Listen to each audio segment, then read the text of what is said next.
आज आपको एक सवाल मैं सामने आपके जरूर रख रहा हूं, वो ये कि जो लोग आपको ये याद दिला रहे हैं लालू को, जो दरअसल शेर बता रहे हैं, वो लालू का जंगल राज क्यों नहीं याद दिला रहे।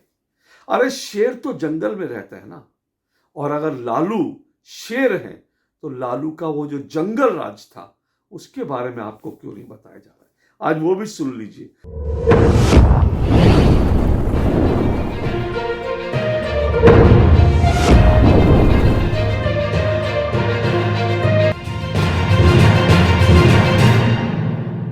इन दिनों भारत में पत्रकारों का एक गिरोह लालू यादव को शेर साबित करने पर तुला हुआ है। लालू यादव शेर हैं ऐसा आपको बार बार मीडिया में, सोशल मीडिया में पत्रकारों का एक गिरोह लगातार बता रहा है। लालू यादव भारत के पूर्व रेल मंत्री, लालू यादव बिहार के पूर्व मुख्यमंत्री, वो मुख्यमंत्री जिनका इतिहास में नाम दर्ज है चारा चोर के नाम में, वो मुख्यमंत्री जिनके राज में एक ऐसा घोटाला हुआ जो हिंदुस्तान में कभी किसी ने नहीं सुना था कि कई गाय भैंसों का चारा भी खाया जा सकता है। ये घोटाला हिंदुस्तान क्या दुनिया में कोई नहीं सुन सकता था।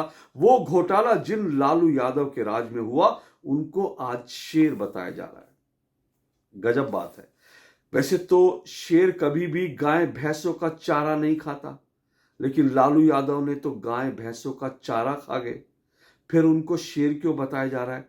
दरअसल उनको शेर इसलिए बताया जा रहा है क्योंकि आजकल उनके खिलाफ एक जांच चल रही है, और ये जांच है कि जिस तरह से नौकरी के बदले लोगों की जमीन उन्होंने हड़प ली, उसको लेकर उनकी और उनके बेटे की इस वक्त जो है ईडी बाकायदा सुनवाई कर रही है। ईडी उनसे पूछताछ कर रही है।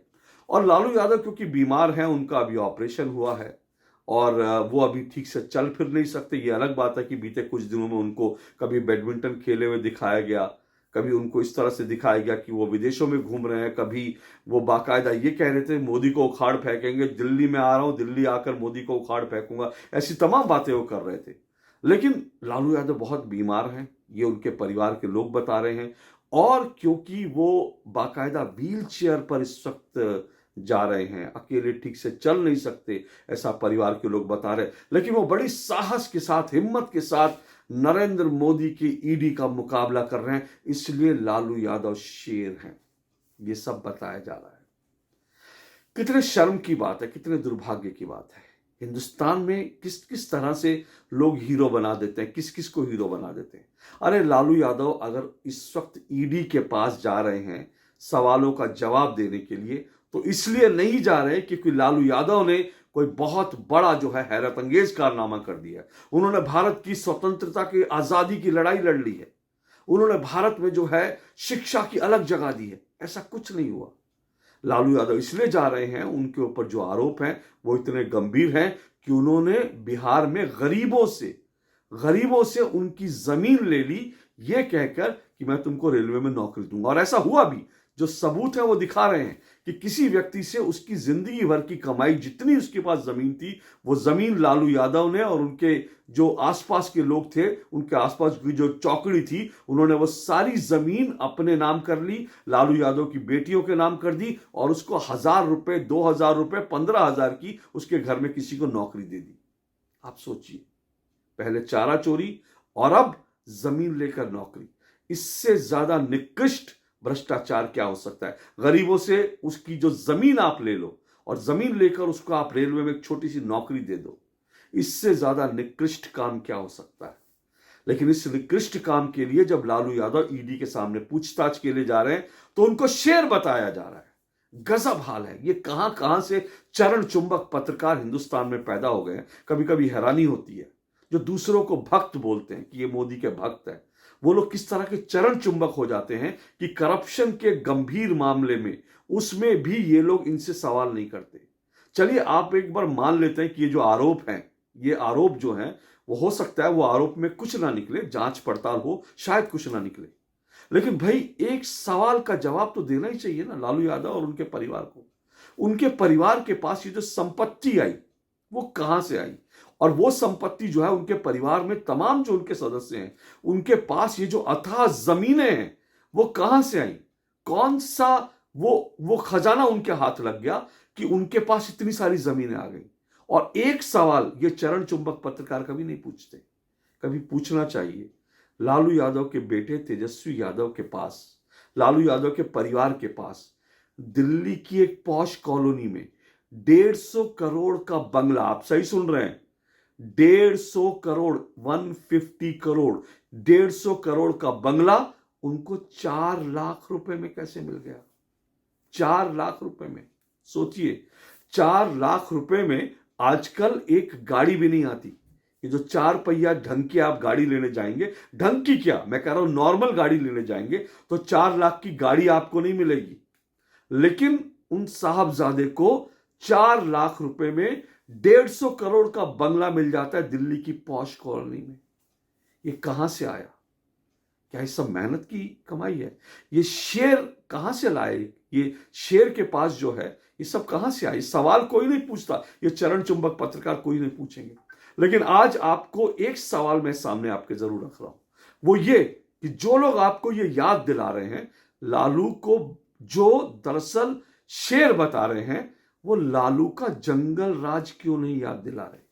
अरे शेर तो जंगल में रहता है ना, और अगर लालू शेर हैं तो लालू का वो जो जंगल राज था उसके बारे में आपको क्यों नहीं बताया जा रहा है? आज वो भी सुन लीजिए, लालू का जंगल राज क्या था। लालू यादव 1990 में बिहार के मुख्यमंत्री बने थे और करीब 15 साल तक उनका शासन रहा था, उनका और उनकी पत्नी राबड़ी देवी का। क्योंकि दरअसल जब लालू यादव जेल गए भ्रष्टाचार के आरोप में, तो उन्होंने एक नई परंपरा की शुरुआत की, अपनी पत्नी राबड़ी देवी को उन्होंने मुख्यमंत्री बना दिया और इस तरह से उन्होंने जो सरकार थी बिहार की वो अपने हाथ में इस तरह से रखी और जेल में रहकर उन्होंने इस तरह से सरकार चलाई। खैर आजकल तो ये बड़ा आम हो गया है, हर कोई चाहता है कि उसके परिवार का ही जो है कोई मुख्यमंत्री बन जाए, प्रधानमंत्री बन जाए। ये परिवार में नेताओं को अपने कुर्सी सौंपने की परंपरा बड़ी पुरानी है और लगभग हर पार्टी में दिखती है, इसलिए इसको छोड़ देते हैं। लेकिन वो पति पत्नी का जो 15 साल का शासन था, क्या आज उस 15 साल के शासन के बारे में आपको याद है? और क्यों इसको जंगल राज कहा जाता था? मैं फिर कह रहा हूं, अगर लालू यादव शेर हैं तो उस शेर के जंगल राज की भी याद दिलाइए। बताइए उस शेर का जंगल राज कैसा था जब बिहार में 15 साल तक जंगल राज चला, कैसे चला? और ये जंगल राज का जो शब्द है, आप आज राजनीति में सुनते होंगे, जंगल राज का शब्द अक्सर आता है, कई बार आता है, जंगल राज जैसे शब्द का इस्तेमाल होता है। लेकिन ये पहली बार कहां से आया? ये पटना हाई कोर्ट ने, जी, पटना हाई कोर्ट ने जंगल राज शब्द का इस्तेमाल किया था। ये किसी पत्रकार ने नहीं इस्तेमाल किया था, किसी गोदी मीडिया ने इस्तेमाल नहीं किया था। पटना हाई कोर्ट ने बिहार को जंगल राज कहा था। और क्यों कहा था? ऐसे ऐसे किस्से हैं, आप सुनेंगे तो आपकी रूह कांप जाएगी। मैं सच कह रहा हूं, यकीन से कह रहा हूं, आपकी रूह कांप जाएगी। और अगर आपने उस दौर का बिहार देखा होगा या उस दौर में जो बिहार में रहा होगा, वो आज भी उस दौर को याद करके उसकी रूह कांप जाएगी, जिसे आज जो है, जिस जंगल राज को चलाने वाले नेता को आज जिस तरह से हीरो बनाकर पेश किया जा रहा है, इन लोगों को शर्म भी नहीं आती। ये जो चरण चुंबक पत्रकार है, जिनमें महिला पत्रकार अरफा खानम रोहिणी, ये जो जो जिनके बारे में कहा जाता है कि उनको एक यूपी में फ्लैट मिला था किसी नेता से, और क्या क्या किस्से हैं, 2 BHK फ्लैट की जिनकी कहानी, ऐसे ऐसे पत्रकार जो हैं वो आज लालू यादव को शेर, उसको मसीहा बताने पे तुले हैं। इनको शर्म भी नहीं आती, इनको ये याद भी नहीं है कि लालू राज में क्या क्या हुआ था। क्या आपको मालूम? अच्छा, मैं आपसे एक सीधा सा सवाल पूछता हूं, एक बड़ा आसान सा सवाल। आपको क्या लगता है सबसे पावरफुल जो है कौन होता है किसी भी राज्य में, स्टेट में सबसे पावरफुल? या अगर मैं देश में बात करूं, आप मानते हैं नेता बहुत पावरफुल होते हैं, ठीक है, नेता होते हैं पावरफुल। नेताओं के बाद अगर दूसरा कोई पावरफुल होता है देश में तो कौन होता है? बताइए। आपके सामने बड़ा आसान सा सवाल है। आप सब कहेंगे, क्योंकि हम ये जानते हैं नेता तो कुर्सी पे आते हैं जाते हैं, तो नेताओं की तो आज ये सरकार है, आज ये पार्टी है, कल को दूसरी पार्टी आएगी, आज ये नेता है, कल को दूसरा नेता आएगा। लेकिन ये माना जाता है इस हिंदुस्तान को IAS अधिकारी चलाते हैं, IAS अधिकारी, भारतीय प्रशासनिक सेवा के अधिकारी हिंदुस्तान को चलाते हैं, ऐसी आम धारणा है। और इसमें कोई दोहराई भी नहीं, नेताओं को भी क्या करना है क्या नहीं करना IAS अधिकारी बताते हैं, और देश एक तरह से IAS अधिकारी चलाते हैं। लेकिन लालू राज का जंगल राज आपको याद दिला रहा हूं, लालू यादव का जंगल राज, जहां पर IAS अफसर, देश की सबसे जो मजबूत कौम है, एक IAS अफसर अपनी पत्नी को बलात्कार का न्याय नहीं दिला पा, अपनी पत्नी को ना बलात्कार से रोक पाता है, ना बलात्कारी को सजा दिलवा पाता है, ना बलात्कारी के खिलाफ आवाज उठा पाता है। ये बिहार में लालू राज के जंगल राज में हुआ। अब जरा दिल कड़ा करके बैठिएगा, क्योंकि अब मैं जो आपको बताने जा रहा हूं वो अगर आप उस दौर को आपने देखा होगा, भोगा होगा, या उस दौर के बारे में जानते होंगे तो आपको शायद हैरानी नहीं होगी, लेकिन अगर नहीं जानते तो आपको बहुत हैरानी होगी, क्योंकि ऐसे दृश्य आपने सिर्फ और सिर्फ बॉलीवुड की फिल्मों में देखे होंगे। आपने कल्पना भी नहीं की होगी। जब फिल्मों में भी आप देखते होंगे तो आपको लगता होगा ये अतिरंजित करके दिखाया जा रहा है। ऐसा थोड़ी होता है कि एक आईएएस अधिकारी है, उसकी पत्नी का बलात्कार होता रहे और वो जो है मुख्यमंत्री के पास जाए, उसकी सुनवाई ना हो। अरे ऐसा थोड़ी होता है, लेकिन बिहार में ऐसा हो चुका है जी। एक नहीं, दो बार 2 आईएएस अधिकारियों की पत्नियों के साथ लगातार बलात्कार होता रहा, सालों तक बलात्कार होता रहा। गूगल पे जाइएगा, चंपा विश्वास नाम से आप जरा गूगल सर्च कीजिएगा। एक आईएएस की पत्नी, एक आरजेडी नेता, उनका उसके बेटे का दिल आ गया। बंदूक की नोक पर जाकर उसने पहले दिन बलात्कार किया आईएएस अधिकारी की पत्नी के साथ। सोचिए, हिमाकत देखिए, दुस्साहस देखिए। आईएएस अधिकारी के घर में घुस के बंदूक की नोक पर उसकी पत्नी के साथ बलात्कार किया। फिर गया, अपने साथियों को लेकर गया, सामूहिक बलात्कार किया। उस महिला की सास का बलात्कार किया। उसके घर में जो बच्चे थे, नौकरानी थी, उन सबका बलात्कार करता रहा। और जब ये बात उस आईएएस अधिकारी को पता चली, वो मुख्यमंत्री के पास गया, लालू यादव के पास गए। लालू यादव ने कहा, अरे बलात्कार बलात्कार कुछ छोटी मोटी चीजें, इन सब चीजों को सीरियसली नहीं लेना चाहिए, भूल जाओ। सोचिए, एक मुख्यमंत्री एक आईएएस अधिकारी को कह रहा है, जो अपनी पत्नी के बलात्कार की शिकायत लेकर गया, वो कह रहा है भूल जाओ। पुलिस को बताया, पुलिस ने कहा अरे कुछ नहीं कुछ नहीं, इसमें हम हाथ नहीं डालेंगे, नेताजी का बेटा है। इस तरह से 2 साल तक वो लगातार आईएएस अधिकारी की पत्नी का बलात्कार करता रहा। कोई कुछ नहीं कर सका, मुख्यमंत्री कुछ नहीं कर सके। मामला उस वक्त जो राज्यपाल थे सुंदर सिंह भंडारी, उनके पास जाता है। वो पुलिस को कहते हैं कि भाई इसमें एक्शन लो। पुलिस राज्यपाल के कहने के बावजूद भी एक्शन नहीं लेती। परिणाम क्या होता है? मामला दिल्ली तक आता है। दिल्ली में आकर एक बीजेपी के नेता प्रेस कॉन्फ्रेंस करते हैं और उसके बाद वो व्यक्ति जाकर गिरफ्तार होता है। ये सब कुछ लालू राज में हुआ। ये सब कुछ वो जंगल राज में हुआ, जिस जंगल के मुख्यमंत्री को आज शेर बताया जा रहा है, जहां पर एक महिला अपने लिए इंसाफ के लिए नहीं गुहार लगा सकती, जहां एक आईएएस अधिकारी अपनी पत्नी के लिए इंसाफ की गुहार नहीं लगा सकता। वो था जंगल राज। एक बच्ची थी, बड़े बड़े सपने होंगे उस बच्ची के। वो बच्ची या तो वो मिस बिहार या मिस पटना, इसी तरह से वो बच्ची थी। शिल्पी जैन उसका नाम था। ये भी जाकर आप गूगल पे सर्च कीजिएगा। वो शिल्पी जैन जो है, वो अपने बॉयफ्रेंड, उसका जो बॉयफ्रेंड था वो एक आरजेडी का युवा नेता था। लेकिन वो लोग, दोनों लोग आपस में बहुत प्यार करते थे, बड़े प्यार से रहते थे। लेकिन लालू यादव के करीबी जो कुछ गुंडे थे, उनकी नज़र पड़ गई। इन करीबियों में सुनिएगा नाम किस किस के आए। नज़र पड़ गई कि खूबसूरत बच्ची है, उठा लिया, सामूहिक बलात्कार किया। और सामूहिक बलात्कार के बाद वो शिल्पी जैन और उसका जो बॉयफ्रेंड था लड़का, दोनों की लाश मिली। पुलिस ने कुछ नहीं किया, इसकी जांच नहीं हुई। उनकी लाश को पहले जो है गाड़ी में कहीं ले जाके इस तरह से रख दिया गया। फिर क्या क्या किस्से कहानियां बनाए गए। शक किस पर गया जानते हैं? लालू यादव के जो साले साधु यादव के ऊपर शक गया। आप सोचिए। और साधु यादव से कहा गया कि उनको अपना टेस्ट, उनको टेस्ट के लिए लाया गया। उनका डीएनए टेस्ट होना था, उनका वीर्य टेस्ट होना था। वो सब देने से मना कर दिया, कोई कुछ नहीं कर सका। उस मामले में उनको न्याय नहीं मिला। एक और लड़के की मौत हुई थी, उसके बारे में बताया जाता है वो शायद लालू जी की कोई बेटी ही है, उनसे उस लड़के की जो है वो दोस्ती हुई होगी। ये भी आप फिल्मों में देखते हैं ना, बड़ा नेताजी, उनके बेटी से किसी गरीब की, किसी आम लड़के की जो है मोहब्बत हो जाती है, दोस्ती हो जाती है। अचानक से वो लड़का जो है एक दिन पहाड़ से गिर के मर जाता है। कहानी खत्म, किस्सा खत्म। उसके पिता ने कहा नहीं, ये नहीं हो सकता, इसकी जांच होनी चाहिए।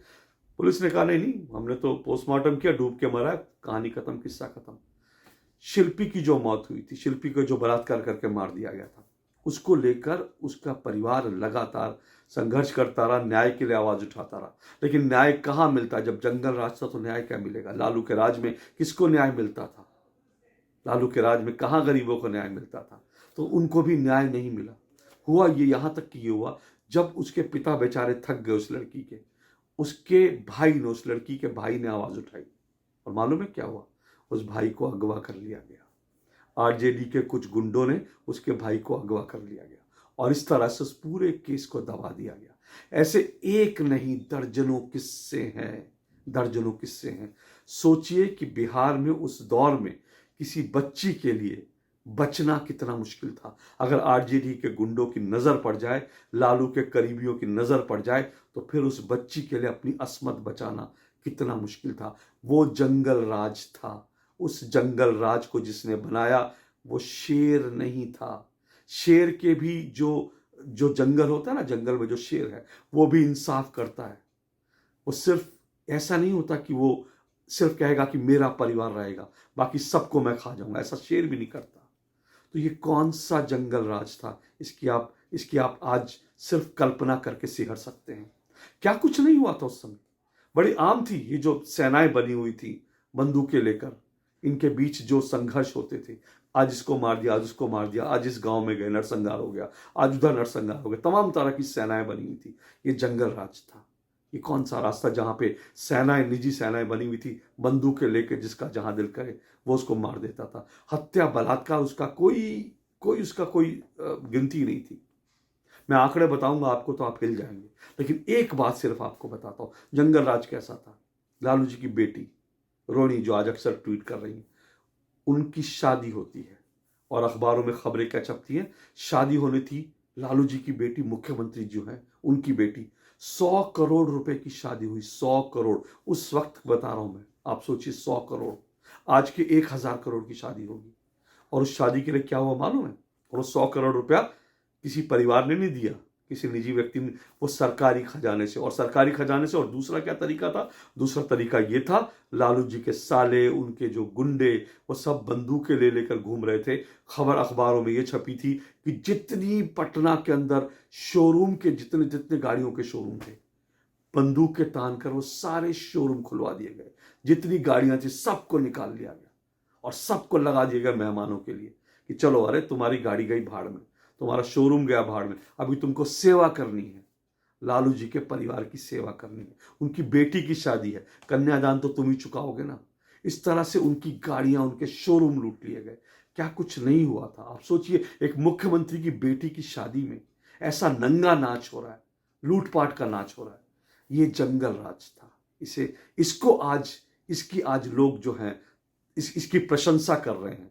ऐसा राज चलाने वाले मुख्यमंत्री को आज शेर बताया जा रहा है। ये हिंदुस्तान में कुछ पत्रकारों को हुआ क्या है, ये सोचकर ही कई बार घृणा होती है, हैरानी होती है। शहाबुद्दीन का नाम आपने सुना होगा ना, एक और उनका लालू यादव का बड़ा खास उनका एक सांसद हुआ करता था। और ये शहाबुद्दीन अकेला नहीं था, जितने इलाके थे हर इलाके में लालू यादव का एक सिपा सालार वहां पर हुकूमत करता था। और उसके सामने ना पुलिस की चलती थी, ना कानून की चलती थी, किसी की हिम्मत नहीं थी कोई कुछ करे। चंदा बाबू का केस निकाल के पढ़िएगा। एक गरीब व्यक्ति चंदा बाबू, उसके 2 बेटों को, सोचिए, शहाबुद्दीन, क्योंकि उन्होंने शहाबुद्दीन की जो है जो जो उसकी गुंडई थी उसको मानने से इनकार कर दिया। वो लोग वोट भी ऐसी, चुनाव भी ऐसी जीतते थे ये लोग। ये वोट छप जाते थे, किसी की हिम्मत नहीं होती थी। चंदा बाबू के 2 बेटों को सरेआम, अब फिर कह रहा हूं, ये आपने सिर्फ सिनेमा में देखा होगा, आपको लगता होगा असल जिंदगी में ऐसा थोड़ी हो सकता है, लेकिन असल में बिहार में ऐसा हुआ था। चंदा बाबू के 2 बच्चों को उठाया, जवान बच्चे, जवान लड़के, उनको तेजाब उनके ऊपर फेंक दिया गया, तेजाब से नहला दिया गया, और उसके बाद सड़क पर उनकी लाश के टुकड़े टुकड़े कर दिए। कोई पुलिस वाला, कोई आम आदमी, किसी की हिम्मत नहीं थी बोल दे। और उसके बाद जब ये 2 हत्या करने जो हुई, उसका एक गवाह था, और वो गवाह कौन था? चंदा बाबू का तीसरा बेटा गवाह था। और उस तीसरे गवाह बेटे ने जब गवाही देने के लिए आगे बढ़ा तो उसकी भी हत्या कर दी गई। आप सोचिए, ये कौन सी हुकूमत थी, कौन सा ये राज था, इसको आप क्या कहेंगे? अरे बिहार को आज अगर इससे मुक्ति मिली है, तो बिहार इस सबसे अगर बाहर निकला है, तो ये बिहार वालों की खुशकिस्मती है। मैं नहीं जानता कि तेजस्वी यादव आगे भविष्य में क्या क्या बनेंगे क्या नहीं बनेंगे और भविष्य में बनेंगे तो क्या करेंगे। लेकिन आज तेजस्वी यादव का भी एक मैं देख रहा था खबर, तेजस्वी यादव भी जब दोबारा पिछली 4 साल पहले जब चुनाव लड़ रहे थे तो बाकायदा उन्होंने माफी मांगी थी, सार्वजनिक रूप से खबरें आई थी। उन्होंने कहा था कि मेरे माता पिता ने जो नहीं किया मैं वो करूंगा, जो अगर बिहार का विकास नहीं हुआ तो उसके लिए मैं माफी मांगता हूं। लेकिन ये खबरें आई थी कि लालू यादव का पोस्टर तक नहीं लगाया था तेजस्वी यादव ने। तो तेजस्वी यादव खुद उनके उस राज से जो है उनको लग रहा था कि लालू यादव का जंगल राज याद आ जाएगा, इसलिए तेजस्वी यादव की हिम्मत नहीं हुई कि अपने बाप का पोस्टर लगा के वोट मांग ले। और आज ये लोग जो हैं, ये कुछ पत्रकार जो हैं, उन्हीं लालू यादव के पोस्टर फोटो लगाकर उनको जो है वो कह रहे हैं कि ये शेर है। ये ऐसा शेर नहीं होता, करप्शन करके कोई शेर नहीं बनता, और इसे शेर मत कहिए, ये बेशर्मी है। और कोई अगर करप्शन में फंसा है या किसी के ऊपर करप्शन के आरोप है तो उसको जाने दीजिए अदालत में, उसको जाने दीजिए जांच एजेंसियों के पास। अगर वो वहां से आ गया बचकर और अगर वहां से वो निर्दोष हुआ तो वो शेर होगा ना, होगा शेर। लेकिन अभी तो ये मत भूलिए लालू यादव 1 2 3 नहीं बल्कि 4 मामलों में ऑलरेडी कन्विक्टेड हैं। चारा चोर तो हैं ही, उनको आप कह सकते हैं, क्योंकि ये मामले उनके ऊपर साबित हो चुके हैं। इसके बावजूद अगर आप एक किसी ऐसे व्यक्ति को जिसने गायों का, भैंसों का, जानवरों का चारा खा लिया हो, अगर वो आपके लिए शेर है तो मैं कहता हूं कि आप पत्रकारिता के गीदड़ हैं। ऐसा कम से कम मत कीजिए। आपने क्या रिश्वत ली है, आपको लालू यादव से क्या मिला है, 2 BHK फ्लैट मिला है, आपको पैसा मिला है, मैं नहीं जानता। लेकिन कम से कम इतना अपना जमीर मत मानिए कि जिस जंगल राज में महिलाओं का बलात्कार हो रहा था, गरीब व्यक्तियों की हत्याएं हो रही थी, तेजाब से नहलाकर उनको सड़कों पे काटा जा रहा था, मारा जा रहा था, लोगों के घर, लोगों के शोरूम लूटे जा रहे थे, अपहरण एक व्यवसाय बन चुका था। इतना आपको याद दिला दूं, एक किस्सा जो है बिहार में, अंत में सिर्फ एक छोटी सी याद दिला रहा हूं। बिहार में एक किस्सा जो है पटना में बहुत कहा जाता है। एक डॉक्टर साहब की वहां पे व्यवसाय, अपहरण इंडस्ट्री चलती थी। लोगों के बच्चे, लोगों के डॉक्टर्स जो हैं, जहां पे जो कमाई वाले लोग होते थे, उनके बच्चे या उनके परिवार के लोग उठा लिए जाते थे और उसके बाद जो है रैंसम आपको देना पड़ता है, तब वो छूटते थे। ऐसा बताते हैं पटना में लोग कि एक डॉक्टर जो हैं उनको किडनैप हो गए, एक डॉक्टर किडनैप हो गए। उनके पिताजी जो हैं, क्योंकि वो डॉक्टर जो है वो यादव परिवार के करीबी थे, ऐसा बताया जाता है कि वो जब उनके पिता रोते बिलखते गए, क्योंकि उनसे रैंसम का पैसा मांगा गया, जब वो रोते बिलखते मुख्यमंत्री के पास गए तो उनको किसी ने बताया कि उनका बेटा तो मुख्यमंत्री आवास में ही है। सोचिए, उनको बताया गया बेटा उनका मुख्यमंत्री आवास में ही है, पैसा दीजिए छुड़ा लीजिए और कोनो उपाय नहीं है। ये था बिहार, ये था बिहार का जंगल राज। इसे शेर मत कहिए, ऐसा गलती मत कीजिए, इतना घृणास्पद काम मत कीजिए, इतनी नीचता पे मत उतरिए। इतना ही कहूंगा आज के लिए। नमस्कार।